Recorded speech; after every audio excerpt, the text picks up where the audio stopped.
میرا نام ہما ہے اور میں ایک متوسط گھرانے میں پیدا ہوئی تھی جہاں بنیادی ضروریات کو پورا کرنے کے لیے مسلسل جدوجہد کرنی پڑتی ہے۔ میں چونکہ 2 بھائیوں کی اکلوتی بہن تھی، اس لیے سب کی بھرپور توجہ اور پیار میں پروان چڑھی۔ تندرستی کے عالم میں ہی میری ہر خواہش پوری کی جاتی، جتنی میرے والدین کی بساط تھی اس کے مطابق میری ہر ضرورت وقت سے پہلے پوری ہو جاتی تھی۔ جب میرے دونوں بھائی بڑے ہوئے تو انہوں نے دن رات محنت کر کے اپنے کاروبار کو چمکایا۔ شروع میں انہیں کافی مشکلات کا سامنا کرنا پڑا، لیکن جیسے تجربہ بڑھتا گیا ہمارا کاروبار بھی ترقی پاتا گیا۔ جب ہمارے حالات بدل گئے تو میرے والدین کو میرے بھائیوں کے سر صحرا سجانے کی فکر ہوئی۔ چونکہ گھر میں ہر طرح کی آسائش موجود تھی تو میرے والد نے پہلے ہی کہہ دیا تھا کہ وہ بیٹی والوں کی طرف سے جہیز قبول نہیں کریں گے، بلکہ ایک جوڑی لباس میں ہی بیاہ لائیں گے۔ بالآخر بہت تلاش و بسیار کے بعد برائے فال ایک لڑکی کے نام نکلا جس کا نام انم تھا۔ وہ دبلی پتلی خوبصورت لڑکی تھی۔ وہ متوسط طبقے کے شریف خاندانی لوگ تھے۔ ہم نے انہیں پہلے ہی بتا دیا تھا کہ ہماری کسی بھی قسم کی کوئی ڈیمانڈ نہیں ہے۔ یہ مرحلہ بخیر و امان طے پا گیا۔ میرے بھائی چاہتے تھے کہ وہ ساتھ ہی میرے فرض سے بھی سبکدوش ہو جائیں، مگر میں اپنے دونوں بھائیوں کی شادی انجوائے کرنا چاہتی تھی، اور یوں بھی میں کم عمر اور حسین تھی تو میرے رشتے 16 سال کی عمر سے ہی آنا شروع ہو گئے تھے۔ اس لیے اس موقف میں میرے والدین نے بھی میرا ساتھ دیا اور انہوں نے میرے بھائیوں کو منا کر ہی دم لیا۔ پہلے میری پڑھائی مکمل ہوگی، پھر کوئی اس موضوع پر بات کرے گا۔ خیر، وقت گزرا اور میں بہت خوش و خروش سے اپنے بھائی کی شادی کی تیاریوں میں مشغول ہو گئی۔ میں اپنی عمر کے لحاظ سے ہر موقع پر بڑھ چڑھ کر حصہ لے رہی تھی۔ اپنے اور بھائیوں کے ملبوسات سے لے کر میری اور بھابھی کی جیولری تک ہم نے ہر شے عمدہ خریدی۔ میں ڈرائیور کے ساتھ بھابھی کو خود بازار لے جا کر ان کی پسند کے کپڑے دلواتی۔ ان کے ولیمے کا جوڑا ہم دونوں نے مل کر پسند کیا تھا، جس میں میں نے انہیں بھائی کی پسند کے رنگ اور سٹائل کے بارے میں آگاہ کیا تھا۔ ہم بہت چاو اور دھوم دھام سے اپنی پہلی بہو بیاہ کر لائے۔ شادی کے ہنگامے سرد ہوئے تو بابا نے بھائی اور بھابھی کو پاس بلا کر عمرہ کے ٹکٹ بطور شادی کا تحفہ دیے، جس پر بھائی بھابھی سمیت ہم سب نے بے حد خوشی کا اظہار کیا۔ میری والدہ ان دنوں کسی ضروری کام کی وجہ سے میکے میں تھی، ورنہ وہ خود بھی بھابھی کو مزید تحائف دیتی۔ 3 ماہ بعد جب عمرہ وغیرہ اور گھومنے پھرنے کے بعد بھائی لوگ گھر لوٹے تو بھابھی بے حد خوش اور نکھری سے تھی۔ ان کا چہرہ جیسے نور کا حالہ لگتا تھا۔ وہ میرے لیے اس قدر تحائف لائی تھی کہ میں حیران رہ گئی۔ وہ کم گو تھی، مگر انہوں نے مجھے ہر تحفے سے جڑی کہانی سنائی اور بتایا کہ وہ جب بھی کسی مال میں جاتی سب سے پہلا خیال انہیں میرا ہی آتا۔ انہوں نے کہا کہ میں نے وہاں دعا کی تھی کہ اللہ مجھے بیٹی دے جو بالکل اپنی پھپھو جیسی ہو، نٹکھٹ اور پیاری۔ ماما کے لیے بہت ساری گفٹس لائی تھی، مگر میری بات کے دوران ماما نے کہا کہ انہیں ماموں کے ہاتھ کسی بہت ضروری کام سے جانا تھا، تو وہ سب چیزیں وہیں رکھ کر چلی گئیں، جو بعد میں ہم نے مل کر ان کے کمرے میں پہنچائی۔ میں بھابھی کا شکریہ ادا کر کے اور انہیں آرام کی تاکید کر کے اپنے کمرے کی جانب چل دی۔ کچھ وقت گزرنے کے بعد جب بھابھی امید سے تھی تو ان میں ایک واضح تبدیلی یہ آئی کہ وہ مزید گمسم ہو گئی۔ میں کوئی بات کرتی تب بھی جواب نہ دے پاتی یا کبھی غائب دماغی سے سر ہلا دیتی۔ گزرتے دنوں کے ساتھ وہ مزید اپنے خول میں بند ہوتی گئیں، یوں جیسے کوئی مسئلہ درپیش ہو جس کا وہ کوئی حل نہ نکال پا رہی ہو۔ ان کے رویے سے دل برداشتہ ہو کر میں اپنی پڑھائی کی جانب متوجہ ہو گئی۔ جب بھابھی کے ہاں پہلی بیٹی پیدا ہوئی تو اس کے کچھ عرصے بعد ہی بھابھی نے گھرداری سنبھال لی اور یوں ہم بہت سی فکروں سے آزاد ہو گئے۔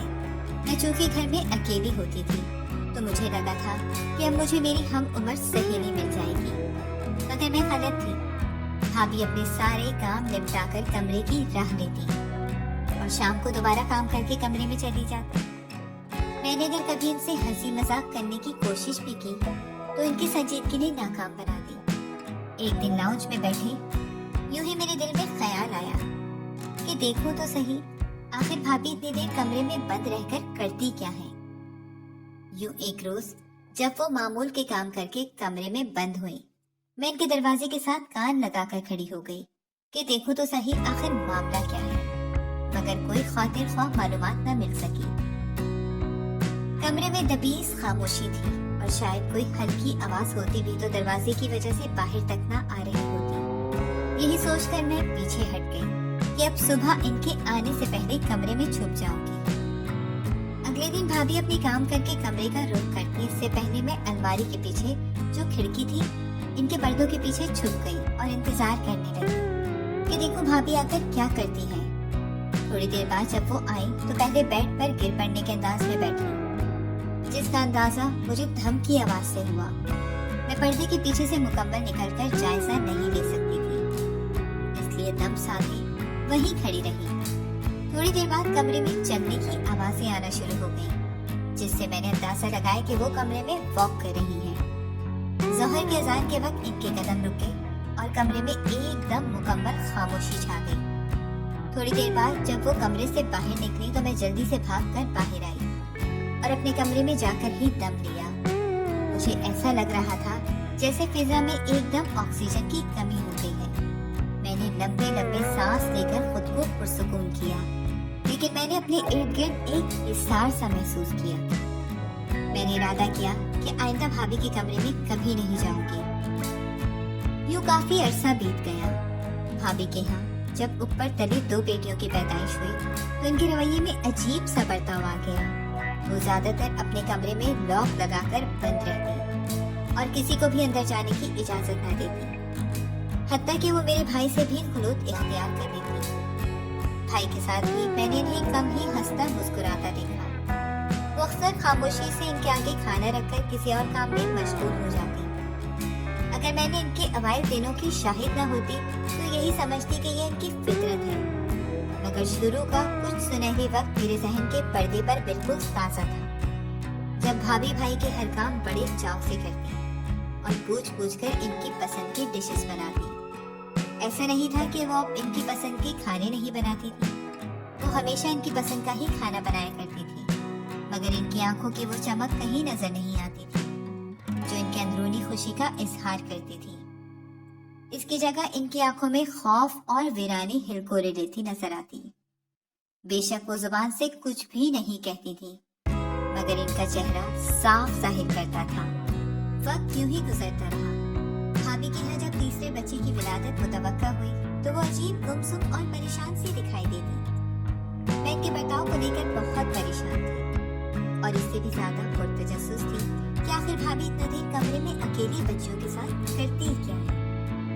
जब इनकी तीसरी बेटी पैदा हुई तो इनकी इस रूटीन में मजीद शिद्दत आ गई। वो अपने सारे काम निपटाकर दोपहर को अपने कमरे में घुस जाती और शाम ढलने निकलती तो इनकी आंखें गुलाबी पड़ी होती। मैं ये सोच सोच कर हैरान थी कि हर नेमत के होते हुए भी वो कैसी नाशुक्री खाती है जो ऐसा बर्ताव करती है। बेहतरीन घर, सेहतमंद औलाद और मोहब्बत करने वाले शौहर से ज्यादा किसी भी इंसान की तलब क्या हो सकती है आखिर। लेकिन वो थी कि इस बात को शायद समझ ही नहीं रही थी, ये जानबूझकर इग्नोर कर रही थी। एक दिन मैं दोबारा तजस्सुस के हाथों मजबूर होकर भाभी के कमरे में जाकर छुप गई। इससे कबल भी मैं ऐसा करके खौफज़दा हो चुकी थी, लेकिन इस दफा मैंने तहैया कर लिया कि असल वजह जान के ही रहूंगी, ताकि मामा बाबा और भाई को बता सकूं कि मैंने कमरे का वो कोना चुना जहां से सारे कमरे पर नजर पड़ती थी। मेरा दिल धक धक कर रहा था और हमारे खौफ के हथेलियों में पसीना उतर रहा था। मैं चाह रही थी कि देखूं तो सही आखिर वो अकेली कमरे में बच्चों के साथ करती क्या है। वो अपने कमरे में मामूल के काम निपटा कर दाखिल हुई, बच्चियों को सलाम किया और खुद उठकर वॉशरूम की जानिब चल गई। जब वो बाहर निकली तो उनके चेहरे से वजू के पानी के कतरे टपक रहे थे। मैं दम साधे देख रही थी कि जान सकूं आखिर माजरा क्या है। भाभी ने एक जानिब जाए नमाज बिछाया और खुद इस पर खड़ी होकर नवाफिल की नियत बांध दी। काफी देर बाद सलाम फेरने के बाद जब उन्होंने दुआ के लिए हाथ उठाए तो आंखों से आंसुओं की झड़ी लगती और वो रोते हुए बार बार एक ही बात दोहरा रही थी कि अल्लाह मुझे बेटा दे, अल्लाह मुझे बेटा दे। ये देखकर मैं अपने आंसू काबू न कर सकी और बाहर निकलकर इन्हें दिलासा देने लगी। उन्होंने हैरत से चौंक कर मेरी जानिब देखा तो मैंने इन्हें बताया कि मैं तजस्सुस के मारे आज कमरे में छुप गई थी ताकि देख सकूं आप करते क्या हैं। लेकिन हमें तो ये बच्चियां भी बहुत प्यारी हैं, तो आप क्यों इस कदर परेशान हैं? मैंने इन्हें यकीन दिलाया कि मैं इनकी हर परेशानी का हल निकालूंगी। वो एक दफा अपनी तकलीफ मुझसे शेयर करके तो देखें। वो मेरी हसास तबीयत से बखूबी वाकिफ थी, इसलिए उन्होंने हिचकिचाते हुए कहा, हो सकता है तुम्हें मेरी बात नाकाबिले यकीन लगे या तुम मेरी ही जात को बेमोल करके चल दो, लेकिन सच ये है कि मेरी वालिदा यानी इनकी सास ने इन्हें कहा था कि अगर मैं इन्हें वारिस न दे सकी तो वो मुझे तलाक दिलवा देंगी। इस अज़ियत ने मुझसे मेरे सुनहरे दिनों के अरमान में मेरी हंसी छीन ली और मुझे दिन रात यही चीज खौफ ज़दा किए देती है। इस खौफ ने मेरी जात को ऐसा घेर लिया है कि मुझे अपना आप आसेब ज़दा लगने लगा है। मुझे आज भी याद है वो मेरे दोनों हाथों पर सर टिकाकर इस कदर रोई थी कि मेरी कमीज का दामन इनके आंसुओं से तर हो गया था। मैं ये इंकशाफ सुनकर हक्का बक्का रह गई, क्योंकि मुझे कभी नहीं लगा था कि मेरी वालिदा भी ऐसी कोई धमकी दे सकती है। मुझे लगा जैसे किसी भी किस्म की तसल्ली वाले अल्फाज अब मेरी जुबान अदा नहीं कर सकेगी। मैं ये भी ना पूछ सकी कि क्या मेरा भाई भी इस शय में मुलव्विस है या नहीं। आज मुझ पर ये हकीकत वाज़ेह हो गई थी कि दुनिया में बज़ाहिर जो नजर आता है वो होता नहीं है, और यही दस्तूरे दुनिया है। लोग अपने चेहरे के ऊपर कितने चेहरे चढ़ाए होते हैं, इससे कोई वाकिफ नहीं होता। मेरी निगाहों में इनका वो रूप घूम गया जब वो उम्रा करके वापस आई और इनका चेहरा हया और मोहब्बत की डाली से तमतमा रहा था। आज वही चेहरा जर्द और मुरझाए हुए फूल की मानिंद दिख रहा था। मैं इनका कांधा थपथपाते हुए इस अज़म के साथ उठी कि मैं इन्हें इनका हक दिला कर रहूंगी।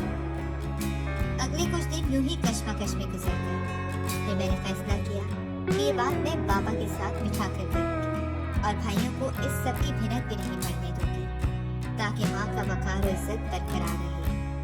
अगले दिन मैंने बाबा को जिद करके रोक लिया कि मुझे इनके साथ बाहर जाना है, लेकिन भाइयों के चले जाने के बाद मैं बाबा को लेकर स्टडी रूम चल दी और बाबा को भी वहीं बुला लिया। मैंने तमहीद बांधकर बात का आगाज किया और पहले जब इस बात को खोला तो बाबा हमारे हैरत के दंग रह गए और मामा को देखने लगे, जिस पर वो तैश में आकर भाभी को बुरा भला कहने लगी कि वो मुझे इनके खिलाफ बरकरार रही है। जब बात हद से बढ़ने लगी तो मेरे एक जुमले ने इन्हें शांत कर दिया कि यही सब अगर कल को मेरे साथ हो तो इसकी भी जिम्मेदारी आप पर आयद होगी। मैं जानती थी कि वो मुझसे बहुत मोहब्बत करती है, ये बात सह नहीं पाई थी। उन्होंने अपनी गलती का एतराफ करते हुए हम दोनों से कहा कि वो भाभी और भाई दोनों से माफी मांगने को तैयार है। इसी वक्त भाभी स्टडी में कॉफी के मग्स लिए दाखिल हुई और ट्रे मेज पर रखकर माँ के गले लग गई और कहने लगी, उन्होंने माफ किया, बस ये बात अपने बेटे को नहीं बता सकती क्योंकि आपकी इज्जत मुझे बहुत अजीज है और मैं नहीं चाहती कि इसमें जर्रा बराबर भी कमी है। ये कहते हुए वो मेरे गले आ मिली और मेरा शुक्रिया अदा करते हुए कहने लगी कि बाद दफा आपसे उम्र में छोटे आपको बड़ा सबक दे जाते हैं और हमारा घर दोबारा से खुशियों और मुस्कुराहटों का मस्कन बन गया और ये राज बस हम 4 लोगों तक ही महदूद